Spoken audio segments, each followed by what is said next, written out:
My precious honey, Yes, my beautiful baby. you look wonderful. Thank you. Thank you so much. Yeah. You look gorgeous Oh, yourself. thank you, honey. It's called taking. Yeah? Thank you. Talk Yeah. to me.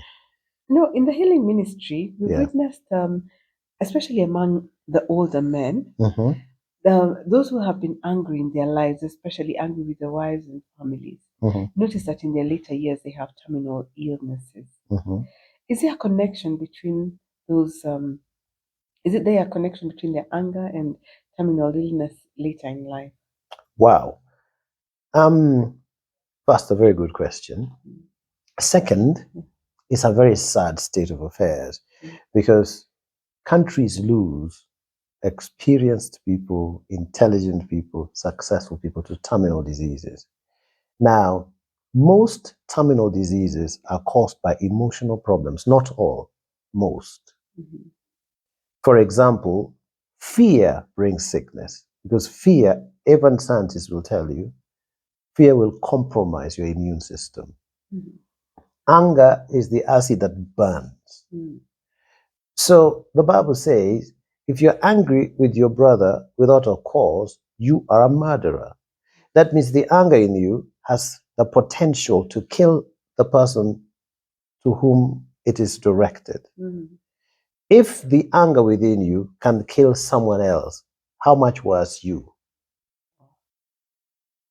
And the Bible also says anger resides in the bosom of a fool. Yeah. So heart problems, things that have to do with your bosom, where anger is, heart palpitations, some elements of diabetes, especially type 2 diabetes. Mm-hmm. Yeah. Type 4 diabetes. This thing they call dementia, it's actually diabetes. Mm-hmm. Yeah. Yeah. It's a type 4 diabetes. You'll also find the majority of people who suffer dementia were very angry and controlling most of their life. Yeah. Alzheimer, a number of these things that affect the nervous system, a number of these diseases that affect vital organs are usually caused by anger, which is why the Bible says, be angry and sin not. Do not let the sun set while you're still angry. What does that mean? That if you annoy me, I shouldn't let that thing go beyond evening. Yeah. If I dwell on that matter the rest of our lives, I will die. It's as simple as that. Yeah. So men dwell on criticizing women rather than training them. Oh, you're clumsy. Oh, you're this. Oh, you're that. You know, you're useless. They use negative words to describe their wives when they're annoyed. Instead of looking to see that this person needs training. This person loves me. They chose me. They're happy to live with me. They're happy to do anything with and for me. You see? So if she's making some mistakes or she's doing some things you don't like, why not just train her? Because training helps. Come on, we train dogs. And you tell a dog to sit and they sit, fetch and they fetch. We train horses.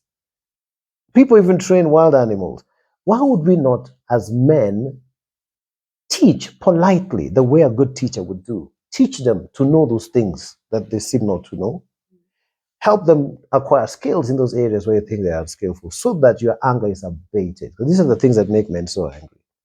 But as long as you are angry with your wife and with your children, 1 Peter chapter 3, verse 7, doesn't it say that men live with your wives with understanding because they are a gentle, weaker vessel?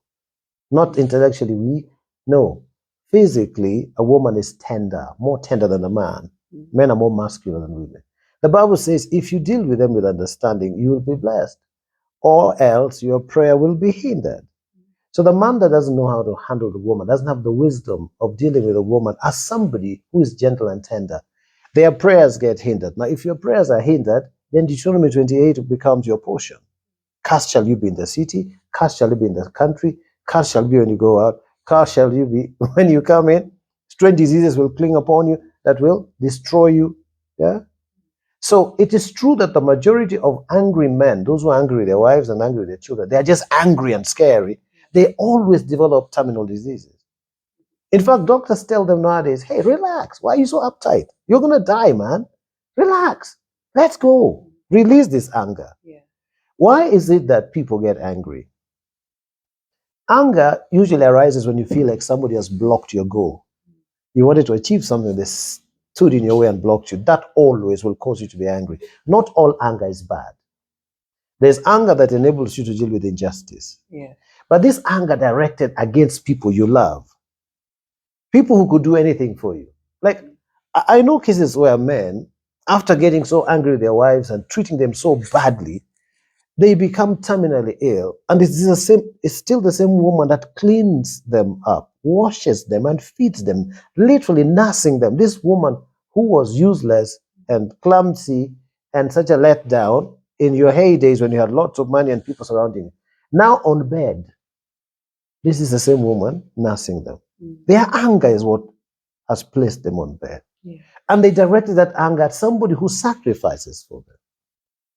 This has to change. Otherwise, men will continue dying in their prime, in their 50s, in their 60s, in their 70s. When in the United States, some of the most successful businesses are run by people between 45 and 90 years. So at 90, a man is still productive and useful. The Bible says you shall still be fat and flourishing, even in old age. Yeah. So anger is the thing. Misdirected, persistent, anger that will not end. Some go to the point of beating up their wives and their children. Yeah. Some will chase them out of the house because I don't know what the woman did. What is it that you cannot rectify as a person who is loving and caring? What is this bad thing that makes you beat up a woman or chase her out of the house, only for her to come nursing you later? When you're helpless, you can't beat anyone up, you can barely talk, you can barely feed yourself.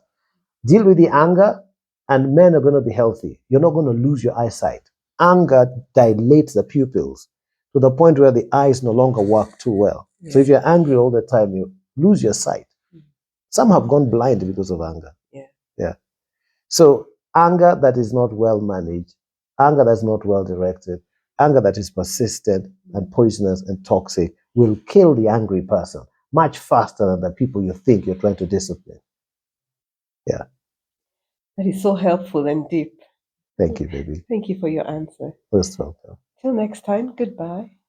Bye-bye.